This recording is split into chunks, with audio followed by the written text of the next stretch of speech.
इस पृथ्वी पर व्यक्ति के भीतर की जगत और बाहर के जगत की खोज हुई।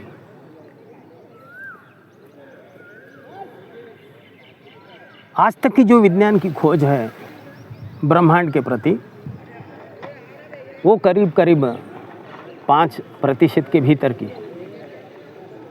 ब्रह्मांड का जो 95% भाग है, वैज्ञानिक कहते हैं वो या तो डार्क मैटर है या डार्क एनर्जी है।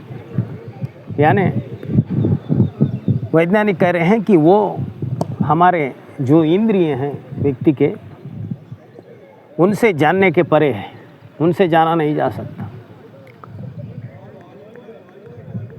तो हमारी सीमा है ब्रह्मांड को जानने की सिर्फ 5% के अंदर ही है आज तक।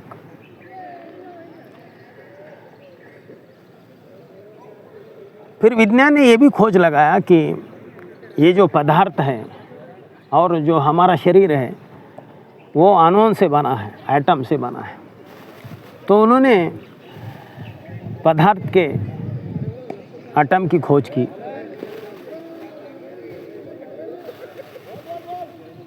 फिर एटम के आखिरी स्तर पर जाकर फिर एटम के भीतर भी उतरने में सक्षम हुए। फिर उन्होंने जाना कि एटम के भीतर का जो सब एटॉमिक वर्ल्ड है, एटम के भीतर की जो दुनिया है, अणु के भीतर की, उसे हम नहीं जान सकते, क्योंकि वो भी हमारे इंद्रियों के परे है।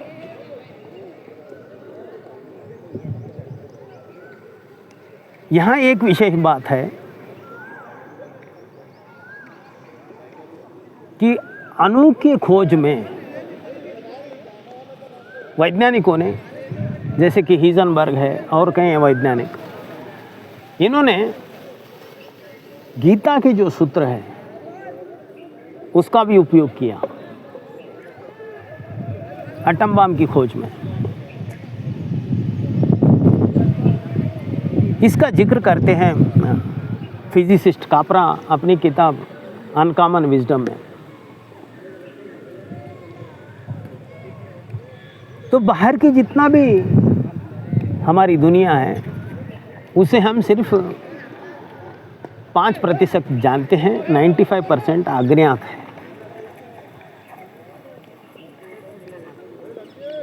अब बचता है शरीर और मन। शरीर के ऊपर भी मेडिकल विज्ञान ने बहुत खोज की।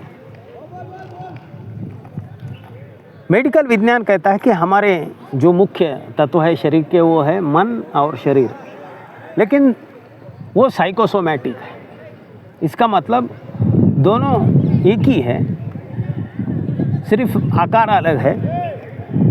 मन शरीर का सूक्ष्म अंश है और शरीर मन का स्थूल अंश है।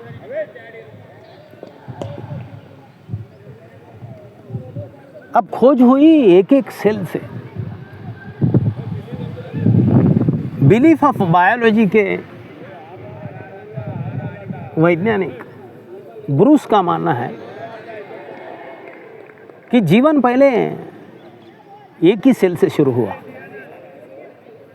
पहले शरीर एक ही सेल का रहता था, फिर धीरे धीरे ये सेल बढ़ती गई। लेकिन आश्चर्य की बात यह है कि जब एक सेल होती है तो वो एक सेल में पूरा वो मैकेनिज्म होता है, वो पूरे वो फंक्शंस होते जो हमारे पूरे शरीर में है। तो उनका मानना है कि एक सेल और एक पूरा शरीर बराबर है। हर सेल का अपना एक ब्रेन होता है।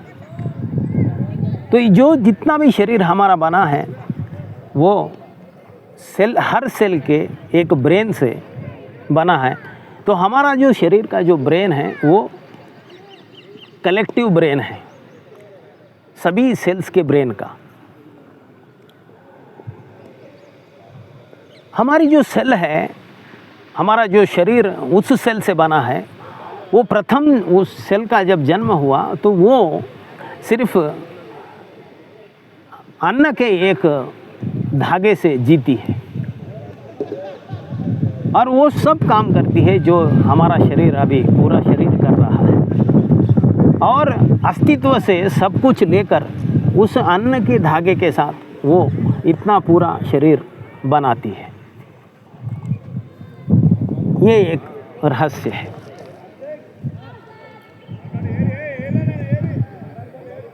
हमारे ब्रेन के ऊपर जब खोज हुई मेडिकल साइंस की, तो 100-150 साल पहले तो मेडिकल साइंस मन का ऐसा कोई अस्तित्व है ये नहीं मानता था।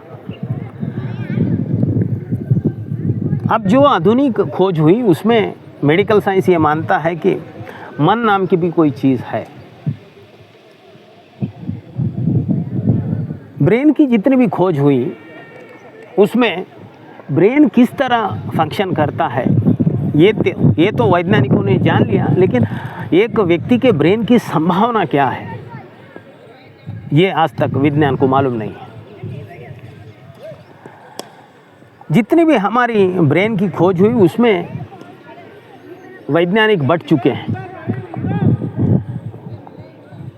उनका मानना है, एक पक्ष का मानना है कि शरीर और मन के ऊपर हमारी जो भी खोज हुई है वो पर्याप्त है,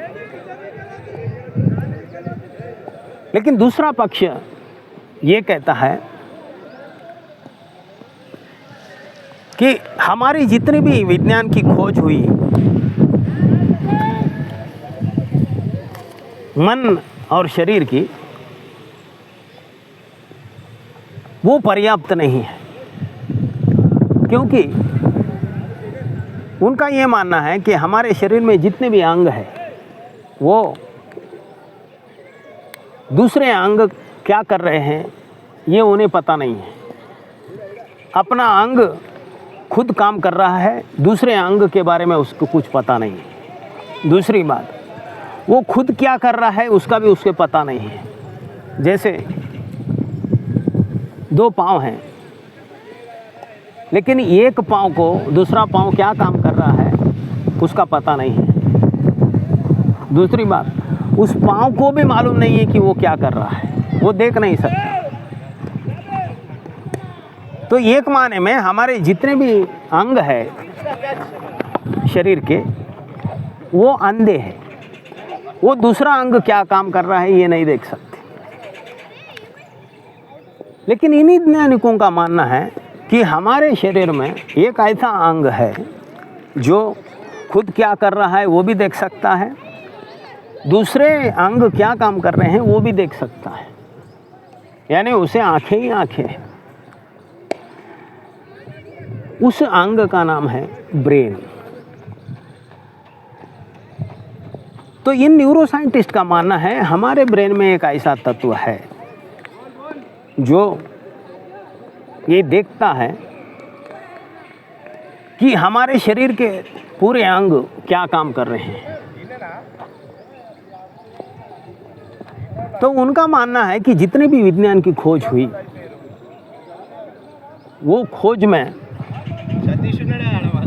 इस तत्व की कोई खोज नहीं है, और ये तत्व हमारे पूरे मन और शरीर का जितना भी फंक्शनिंग है उसको इन्फ्लुएंस करता है। तो जब तक इस तत्व को के ऊपर हम खोज नहीं करेंगे, जो कि हमारे शरीर में रहते हुए भी इस शरीर का हिस्सा नहीं है, जब तक उस तत्व को हम खोजेंगे नहीं और वो तत्व हकीकत में हमारे शरीर और हमारे माइंड को कितना इन्फ्लुएंस कर सकता है, जब तक ये नहीं जानेंगे तब तक हमारे शरीर और मन की जितने भी खोज मेडिकल साइंस ने की है वो अधूरी है।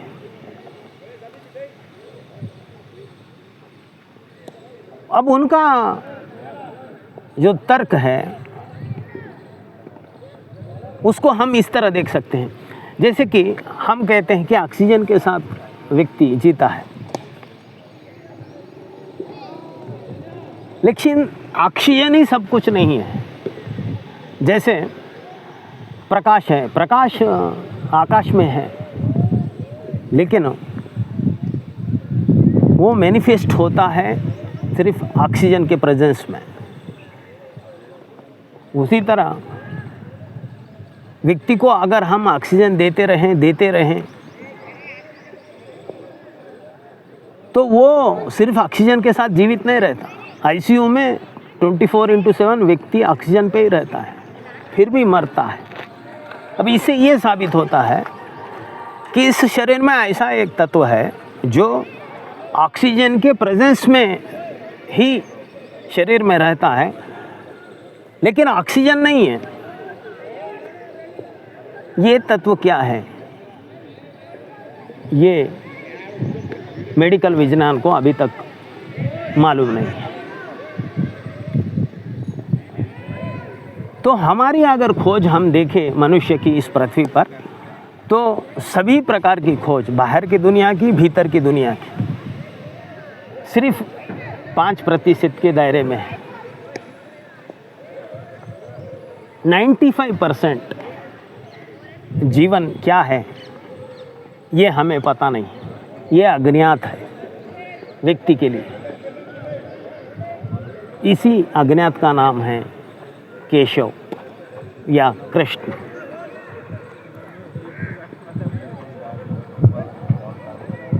भारत में,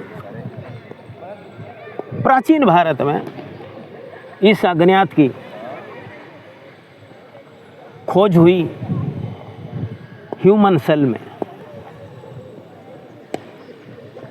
और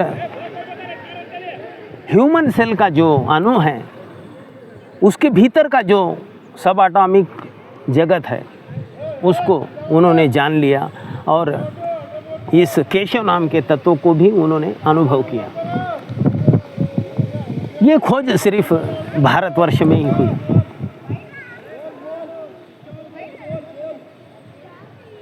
उनका ये मानना है कि व्यक्ति एक यूनिट माइंड है और वो हमेशा यूनिवर्सल माइंड के साथ जुड़ा हुआ है, और हमारा जो भी ये शरीर का संस्थान है वो उस यूनिवर्सल माइंड के निगरानी में ही चल रहा है, उसके मर्जी से ही चल रहा है। अब इसकी पुष्टि न्यूरो साइंटिस्ट ने भी कई हद तक की है, क्योंकि न्यूरो साइंटिस्ट ने जब ब्रेन के ऊपर रिसर्च किया, उन्होंने जाना कि विचार जो है, ब्रेन के भीतर से जो विचार आ रहा है, तो ब्रेन की फंक्शनिंग और इस विचार में कुछ सेकंड्स का अंतर है।